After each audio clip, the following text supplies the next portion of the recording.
Halo teman-teman semuanya, selamat datang di channel saya, Opi Pandutama. Jadi, pada video kali ini kita akan membahas mengenai saham. Jadi buat teman-teman yang mau bergabung di saham atau yang menjadi investor saham, mari simak video ini sampai selesai. Pertama, sebagai seorang investor saham atau seseorang yang akan terjun di dunia saham, kita harus tahu dulu nih mengenai apa itu saham. Bagaimana cara kerjanya, bagaimana keuntungan kita apabila kita menjadi investor saham, dan bagaimana nantinya kita akan mendaftar menjadi investor saham. Untuk teman-teman, pertama saya akan menjelaskan tentang apa itu saham. Jadi bahasa sederhananya, di sini saya akan membawakan dengan bahasa sederhana yang mudah kita pahami ya teman-teman. Jadi saham itu adalah surat berharga teman-teman. Saham itu adalah bukti kepemilikan kita atas entitas perusahaan. Misal nih, dengan bahasa yang sederhana, ketika kita membeli rumah, ketika kita membeli properti, ataupun tanah, teman-teman akan mendapatkan surat berharga dalam bentuk sertifikat tanah atau sertifikat rumah. Begitupun juga kita apabila kita ingin membeli sebuah perusahaan atau kita ingin menanamkan modal kita di perusahaan. Surat berharganya dalam bentuk saham. Jadi, apabila kita memiliki saham, teman-teman, kita juga secara tidak langsung berhak atas perusahaan tersebut. Terus, teman-teman tanya lagi nih, apa sih keuntungan kita apabila kita menjadi investor saham di perusahaan A atau B ataupun C? Jadi teman-teman gini, ketika kita menjadi investor saham atau ketika kita membeli saham, maka keuntungan yang akan kita dapat yang pertama adalah dalam bentuk capital gain. Apa sih teman-teman capital gain itu? Capital gain atau disebut sebagai selisih harga ya, ketika kita membeli saham, misal saham A nih, kita beli dengan harga 1.000, terus kemudian harganya akan naik, mungkin sebulan, setahun dan sebagainya, itu menjadi 1.500 katakanlah ya. Maka capital gain-nya adalah 500 per lembar gitu. Jadi teman-teman, keuntungannya adalah keuntungan antara harga ketika kita beli dan harga ketika kita menjual saham tersebut gitu teman-teman. Kemudian yang kedua adalah keuntungan dari dividen teman-teman. Jadi apabila kalian anak ekonomi pasti sangat familiar banget dengan namanya dividen. Dividen ini adalah salah satu yang dicari juga ya oleh para investor gitu kan. Terutama yang seorang value investor, jadi investor yang dalam jangka panjang menaruh uangnya di suatu perusahaan tersebut. Jadi dividen itu adalah istilahnya bagi hasil atau bagi untung. Misal nih, perusahaan A tahun ini memiliki keuntungan 1 triliun, anggap saja seperti itu. Maka, ketika misal ada RUPS atau Rapat Umum Pemegang Saham, ini akan ditentukan berapa sih jumlah dari keuntungan tadi yang akan didistribusikan ke pemegang saham, misal 10% nih. Jadi kita mendapatkan 10% dari keuntungan tadi gitu. Itu dibagi dengan semua investor ya. Jadi gitu. Jadi cukup lumayan apabila kita modal kita 10 juta, maka apabila dividen yieldnya 10%, maka sudah berapa gitu kan, 1 juta, anggap saja seperti itu. Itu yang kedua. Terus yang ketiga adalah kita berhak menjadi salah satu penentu kebijakan dari perusahaan tersebut, yaitu dalam RUPS. Apabila kita memiliki jumlah saham dalam jumlah besar, mungkin 10% ke atas ya, kita sudah menjadi salah satu pengendali dari perusahaan tadi. Jadi enaknya kita memiliki saham adalah seperti itu teman-teman. Apabila kita masih seorang mahasiswa atau fresh graduate, maka yang kita cari adalah yang dua tadi, capital gain, dan yang kedua adalah dividen teman-teman. Jadi saham ini adalah, menurut saya adalah sumber investasi yang tidak terbatas teman-teman. Kita bisa mendapatkan capital gain bahkan 100% dalam sebulan, setahun, dan sebagainya. Kita bandingkan saja dengan deposito lah istilahnya. Deposito berbagai bank saat ini ya sekitar 5-7%, bahkan 6% lah rata-ratanya 1 tahun. Terus kemudian apabila kita membeli surat utang dari pemerintah, biasanya hanya 7% sekitaran. Terus kemudian apabila kita reksadana nih teman-teman, kita menaruh uang kita di reksadana, di manajer investasi, berapa sih timbal baliknya, returnnya? Mungkin paling besar 10% gitu kan, tergantung kinerja dari manajer investasi yang kita investasikan gitu. Tapi apabila kita membeli saham, kita sendiri yang menentukan, untuk jual ataupun beli, maka hasilnya cukup besar teman-teman. Tetapi sesuai dengan motonya high risk high return, maka apabila kenaikannya juga tinggi, kemungkinan penurunannya juga tinggi teman-teman. Jadi kalian harus siap ketika kalian untung, maka kalian juga harus siap menjadi buntung. Makanya di dalam saham ini juga harus penting money management, kemudian harus kita berani mengukur resikonya teman-teman. Jadi teman-teman kalau di dunia saham, sisihkan uang itu sebagai untuk investasi itu menjadi uang dingin teman-teman. Jangan ketika kalian ngutang di bank hanya untuk investasi saham, itu menurut saya salah. Karena saham ini adalah harus uang dingin teman-teman. Jadi uang yang tidak terpakai kita investasikan di saham dalam jangka waktu tertentu, nanti akan kita jual gitu. Jadi karena fluktuasi harga saham ini sangat variatif, sangat bergejolak, makanya ketika kita memutuskan untuk menjadi long investor, maka kita juga jangan panik teman-teman ketika harga itu turun pada hari itu atau bulan itu. Karena long investor atau value investor itu percaya kepada fundamental. We trust in fundamental, istilah seperti itu teman-teman. Terus kemudian apabila kita ingin trading harian atau swing trader, mungkin 2-3 hari atau 1 minggu atau 1 bulan, kita juga harus menentukan fundamental. Kemudian kita yang paling penting adalah teknikalnya teman-teman. Kita harus memahami bagaimana candlestick tadi berada di mana nih, di support atau resisten. Ketika di support, kita tentukan mau beli atau enggak nih gitu. Karena kebanyakan apabila sudah menyentuh titik support, maka dia akan memantul teman-teman. Apabila dia sudah menyentuh titik resisten, maka dia akan turun teman-teman. Nah, kita memutuskan untuk kalau memantul kita buy, kalau dia turun maka kita sell teman-teman, seperti itu. Itu teman-teman. Jadi itu adalah keuntungan dari saham gitu. Kalau dari kita membicarakan tentang kenaikan saham teman-teman, maka ada 2 istilah teman-teman.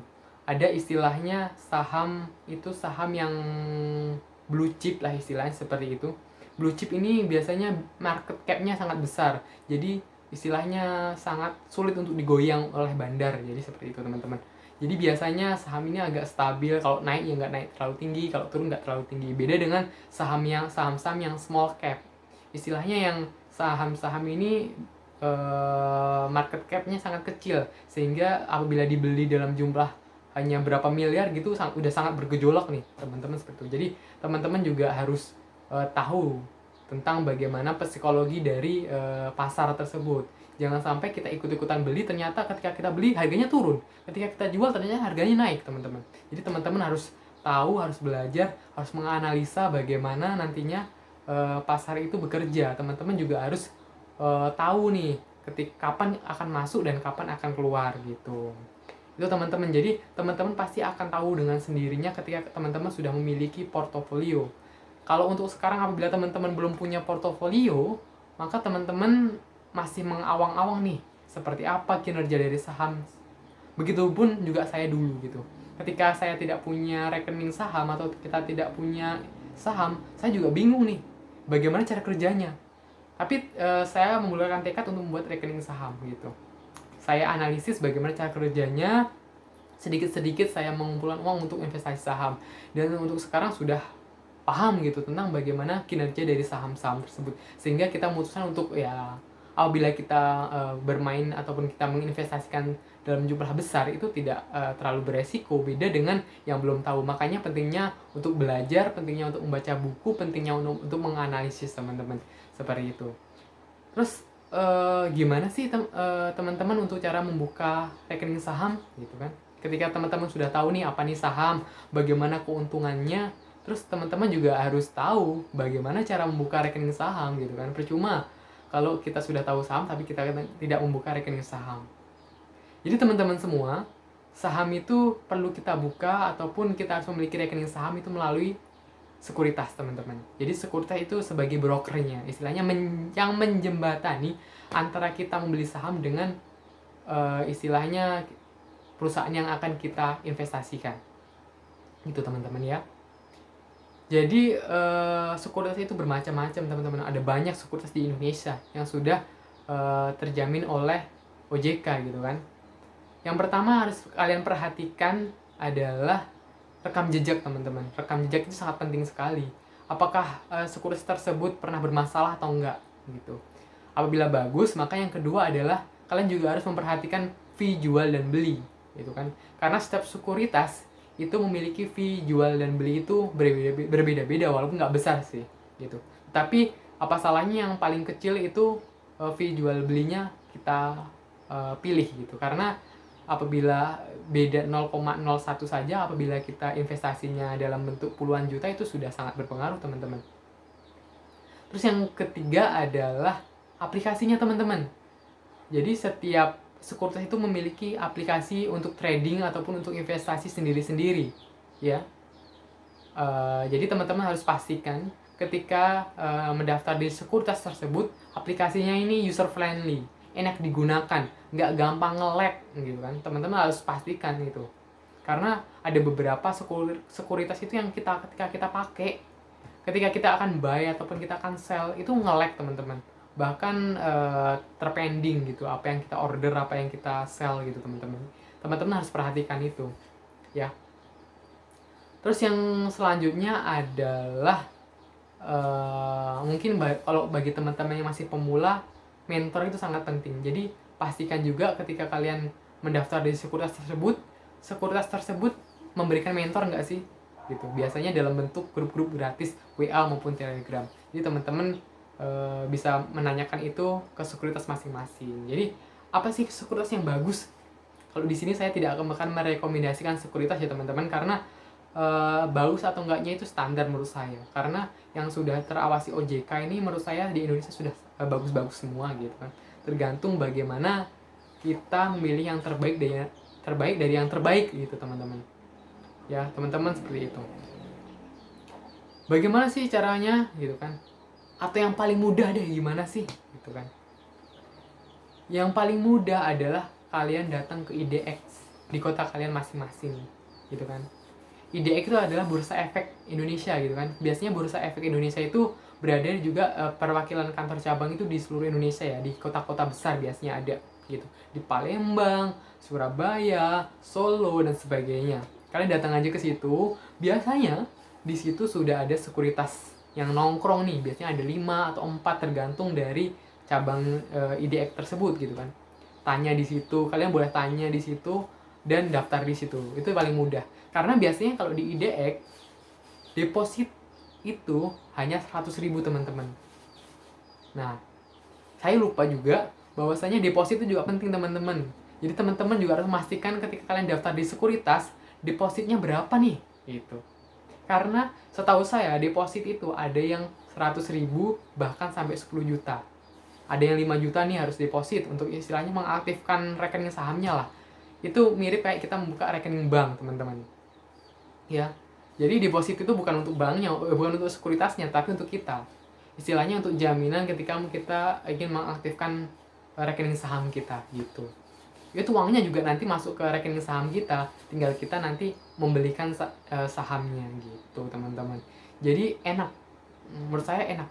Terus setelah kalian punya sahamnya, kalian punya rekening sahamnya, kalian silahkan membeli saham masing-masing. Jangan ikut-ikutan, tapi harus sesuai dengan keyakinan kalian.